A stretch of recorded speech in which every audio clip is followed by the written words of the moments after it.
You passed the eval. You're funded. Congrats. Now what? Here's what nobody tells you. Getting funded is the easy part. Staying funded and scaling to multiple accounts? That's where most traders flame out in the first 90 days. Most traders who pass never even make it to a payout. And here's why. The moment you get funded, the game completely changes, but your psychology doesn't. You're still trading like you're in an eval, optimizing for speed or a profit target on a deadline. That mismatch is what gets funded accounts blown. This is part 2 of the advanced masterclass.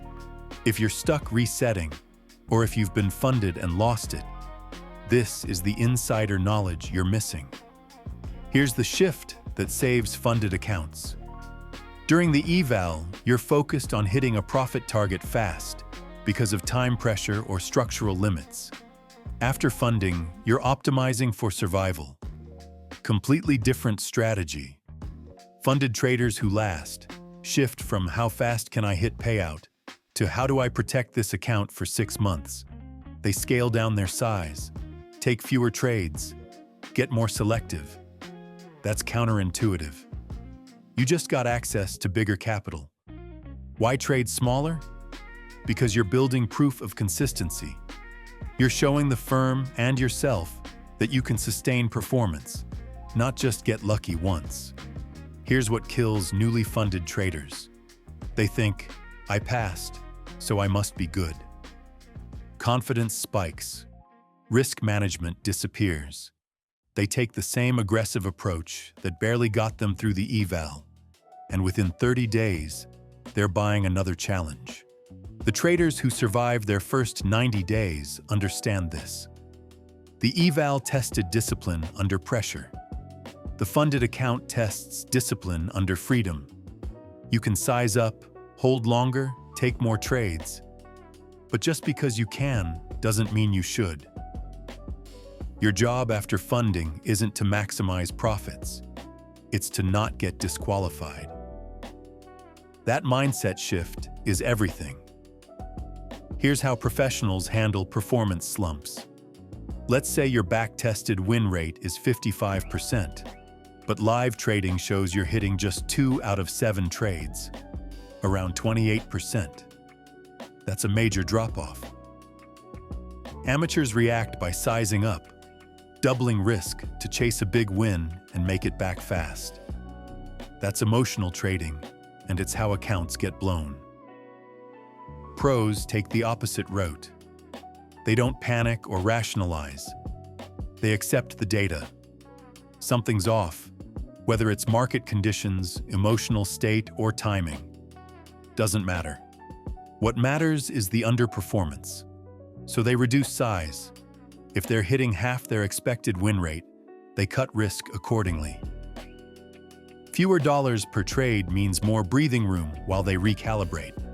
It's how they extend account lifespan and protect capital through rough patches. Let's talk about what journaling exposes that you can't see without data. After 100 trades in a funded account, patterns emerge. And these patterns are invisible until you have the data in front of you. Pattern 1. The post-funding scalper spiral. You're a high-frequency trader.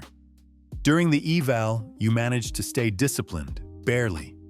But now that you're funded, there's no target to hit and no time pressure. That freedom? It's dangerous. Here's what happens. You start overtrading. You chase more setups because you can. You take marginal trades, double dip during chop, and size up when you shouldn't.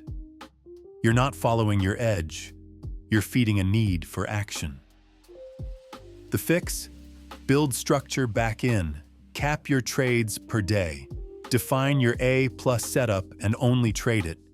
Set rules for walkaway moments, like shutting it down after 3 winners or 2 losers.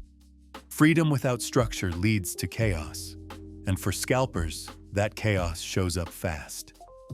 Pattern 2. Revenge trading. Your journal shows 80% of your biggest losses come within 30 minutes of taking a previous loss. You're not even aware you're doing it. You get tilted. You force the next trade to make it back. But that trade has a 20% win rate. It's emotional, not strategic.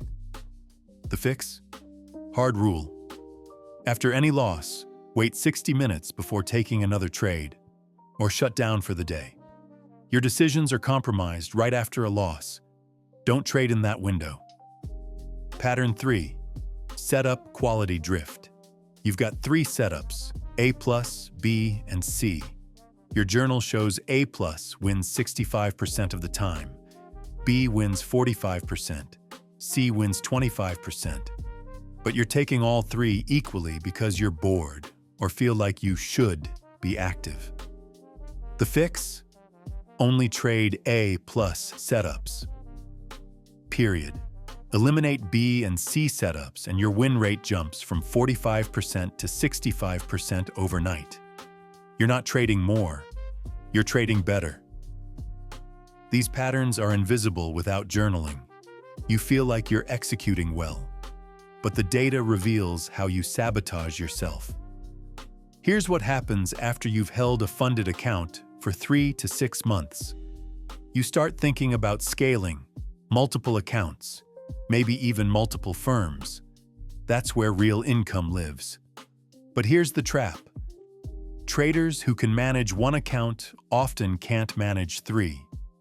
Because the cognitive load multiplies, but their discipline doesn't scale automatically. If you're running 3 accounts with 1 firm, you'll likely follow a consistent rulebook. But if you're funded by multiple firms, it's a different story. Now you're juggling multiple sets of trading rules, different max drawdowns, payout thresholds, trading hour restrictions, and news event limitations. One misstep, like placing a trade during a restricted news window, might be fine on 1 account, but a violation on another. Some firms close the trade, others deduct profits. The strictest plans can even terminate your account, all because you assumed the rules were the same. Here's how pros scale. They don't run 3 different strategies. They run the same strategy across all accounts. Same setups, same risk, same entry logic wherever possible. They standardize execution to reduce mental overhead. They also keep a checklist for every account. Before every trade, they check which account they're using, confirm the rules, and know the current drawdown status. It sounds tedious, but it prevents the $10,000 mistake of violating a rule you forgot even existed. The advanced move? Scale position size across accounts, not within one. Instead of 5 contracts on a single account, go 2 cons on account A, 2 cons on account B, and 1 con on account C, for example. Same total exposure, but spread out. If one account hits a limit, the others can keep trading.